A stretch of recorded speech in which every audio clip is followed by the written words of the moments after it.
उन्मत्त पने की ही बात चल रही है। एक बार की घटना है, एक घुड़सवार था। उसके घोड़े को आँख में कुछ दिक्कत हुई और उसको दिखना बंद हो गया घोड़े को। अब वो उस घोड़े को वैद्य के पास लेकर गया। अब वैद्य के घर पे पहुंचा तो वैद्य जो था वो नगर से बाहर गया हुआ था। घर पर वैद्य का बेटा था, तो वो वैद्य के बेटे से कहता है कि मेरे घोड़े को आँख में दिखना बंद हो गया है, तुम उसकी आँख में अंजन सलाका लगा दो, सलाका से अंजन को आंच दो, जिससे कि उसे पुनः दिखना शुरू हो जाए। तो वो बच्चा कहता है कि मुझे नहीं पता कौन से अंजन को लगाने से आपके घोड़े की रोशनी पुनः लौट आएगी। मुझे नहीं पता कौन से अंजन को लगाने से आपके घोड़े की रोशनी पुनः लौट आएगी। तो घुड़सवार कहता है कि तुम तो जितने भी अंजन हैं सारे ही ले आओ, सारे ही अंजन ले आओ और सब लगा के देख लेंगे, जिससे लौट आएगी लौट आएगी। अब क्या करा उसने, अंजन लाके एक एक सलाका से एक एक अंजन लगाना चालू किया। कुछ प्रकार के अंजन लगाने के बाद में एक जो अंजन रोशनी लाने के कार्यकर था वो अंजन लगाया और उस घोड़े की रोशनी लौट आई, उस घोड़े की रोशनी लौट आई। तो क्या वो जो वेद का बेटा था, क्या उसका ज्ञान सही था क्या, या जो उनके द्वारा जो प्रयोग किया गया वो सही था? इसको कहते हैं अंध घोटक न्याय, जो हम लोग अपने जीवन में पागलों की तरह प्रयास कर रहे हैं, उन्मत्तता से भरे हुए हैं।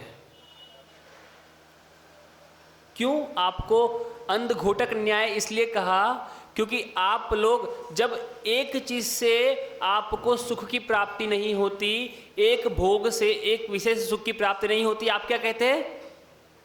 दूसरा आने दो, तीसरा आने दो, चौथा आने दो। पर उस घोड़े की रोशनी तो शायद वापस आ गई, पर इन सुख से, इन सांसारिक विषय भोगों से आपको सुखाभास भी हो जाए, ये 3 काल में संभव नहीं है।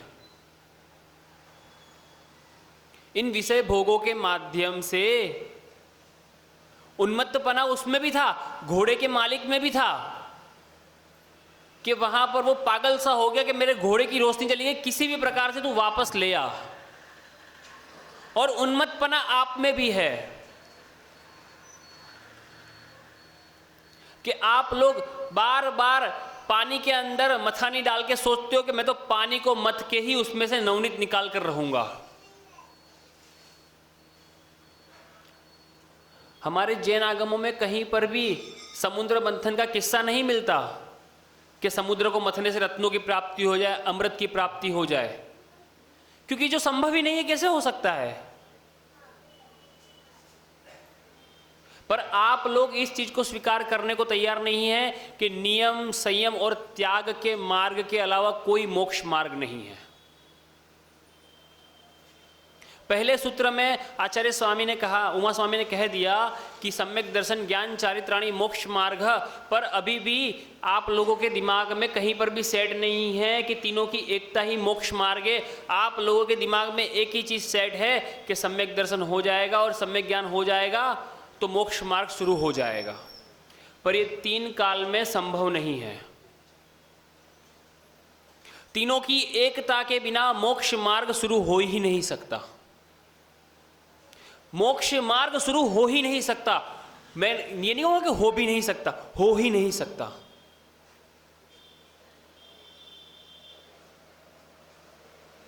तीनों की एकता के बिना कभी नहीं होगा। पर ये जानने के बाद भी अगर हम लोग उस प्रकार व्यवहार नहीं कर रहे तो हम उन्मत्त हैं, हम उन्मत्त है अभी भी। और ये उन्मत्तपना कब तक रहेगा? जब तक ये मोह का चश्मा नहीं उतरेगा, मिथ्या दर्शन रूपी ये चश्मा चढ़ा हो वो नहीं उतरेगा, वहां तक ये उन्मत्तपना रहेगा रहेगा और रहेगा ही। तब तक आप सम्यक दर्शन की श्रेणी में नहीं आएंगे। रोज गाते हैं आप लोग शायद, कभी वासना की सरिता का गहन सलील मुझ पर छाया, पी पी कर विषयों की मदिरा मुझ में पागलपन आया। रोज गाते हैं पर उन्मत्तपना मानते नहीं। और ये जो उन्मत्तपना है ना कि पी पी कर विषयों की मदिरा मुझ में पागलपन आया, तो ये मदिरा रोज पी रहे हैं और आपका नशा उतरता ही नहीं। एक विषय का सेवन किया, इससे शांति नहीं मिली, दूसरे को पी लो, तीसरे का सेवन किया, निरंतर आपका यही कार्य है, चलता ही रहता है, चलता ही रहता है। और कहता है कि हमारा उन्मत्तपना नहीं जा रहा, हमें सम्यक दर्शन नहीं हो रहा, क्योंकि आपकी दृष्टि अभी नियम से संसार की तरफ ही है, विषयों की तरफ ही। आपकी दृष्टि दिव्य दृष्टि है ही नहीं, आपकी दृष्टि त्याग की तरफ गई नहीं। खाली कहने को, पढ़ने को, एक रट्टू तोते की तरह जबान पे सूत्र याद कर लिया, मोक्ष मार्ग से नेताराम, सम्यक दर्शन ज्ञान चारित्राणी, मोक्ष मार्ग, या जो भी सूत्र है वो याद कर लिए, बस केवल याद किया, याद किया बस खाली आपने। और आगे आचार्य महाराजों ने कह दिया कि चारित्र आराधना के साथ में तीनों आराधना हो जाती है। तीनों नहीं, बाकी की तीनों आराधना, बाकी की मतलब चारों आराधना हो जाती है। दर्शन आराधना, ज्ञान आराधना और तप आराधना भी हो जाती है चारित्र आराधना के साथ में। पर हम स्वीकार ही नहीं करते, हम स्वीकार ही नहीं करते। क्यों? क्योंकि अभी है ना वो जो विषय रूपी मदिरा का जो नशा है ना वो भी उतरा नहीं है, और आप चाहते भी नहीं कि नशे में से बाहर आए। आप लोग चाहते भी नहीं अभी तो उन्मत्तपने में आनंद आ रहा है, क्योंकि वास्तविकता में आप सब, फिर कहूंगा और शायद मेरा शब्द गलत होगा, बुरा भी लग सकता है, आप सब वास्तविकता में मानसिक रोगी है।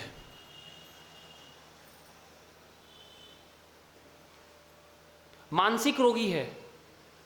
कोई कहता है मुझे अकेले रहने का भय है, कोई कहता है मुझे भय है कोई मुझे मार ना दे, कोई कहता है कि मेरा सामान इधर से उधर ना हो जाए, कोई कहता है कि मैं अगर अपने आप को बड़ा दिखाऊंगा तो कोई मेरी तरफ ध्यान नहीं देगा, अपने आप को हीन दिन दिखाता रहूं। ये क्या है? ये मानसिक रोग ही है। और ये समझना, आप जितने जितने अपने मानसिक रोगों को दूर करते जाओगे उतने उतने आप सम्यक दर्शन के नजदीक आते जाओगे, सम्यक दृष्टि होने जाओगे, नजदीक आते जाओगे। जब तक ये सारे मानसिक चश्मे नहीं उतरेंगे ना आपके दिमाग पे से तब तक आप लोग सम्यक दृष्टि नहीं हो सकते। देखो कितने डिसीज है, मानसिक बीमारियां कितनी है, नाम तक हमें तो नहीं पता। ये मानसिक बीमारियां वही है जो आपको सम्यक दर्शन से दूर कर रही है, सम्यक दृष्टि होने से रोक रही है। आप एक डॉक्टर के पास जाएंगे ना तो वो डॉक्टर आपके अंदर कोई ना कोई मानसिक बीमारी बता देगा।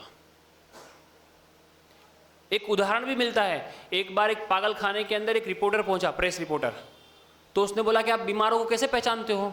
बोले हम उनके सामने एक पानी का टब भर के रखते हैं और उसके सामने एक चम्मच रखते हैं, एक मग्गा रखते हैं, एक बाल्टी रखते हैं, और उससे कहते हैं इसे खाली कर। तो जो चम्मच से खाली करता होगा वो सबसे बड़ा बीमार होगा, जो मग से खाली करेगा वो कम होगा, जो बाल्टी से करेगा वो कम होगा। तो बोले आप किससे करोगे? बोले मैं तो बाल्टी से करूंगा। बोले इनके लिए बेड तैयार करो, बोले नीचे फ्लश भी तो था ना, वो हटाता और पानी निकल जाता उसमें से।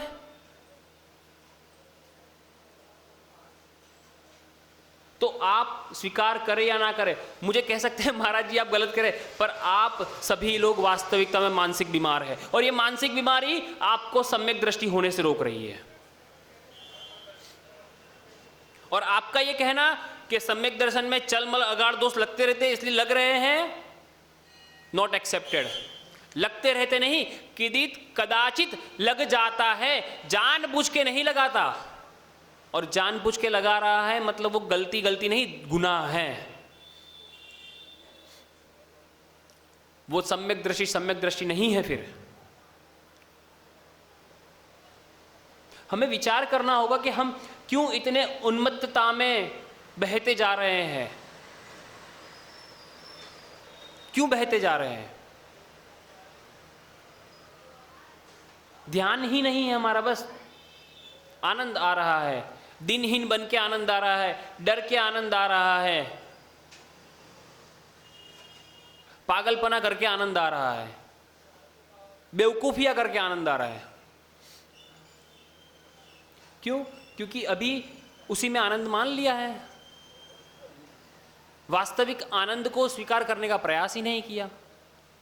और आनंद नहीं आ रहा, मजा आ रहा है, क्योंकि आनंद तो सम्यक दृष्टि को आता है, मजा आता है, और जिसको मजा आता है उसको बाद में सजा भी होती है। जानते ही नहीं है, आनंद तो जानते ही नहीं है। क्या बात है, अभी तो मजा आ रही है, चैन मिल रहा है। कल कहा था ना, सुख तो है अपना चैन पर आया।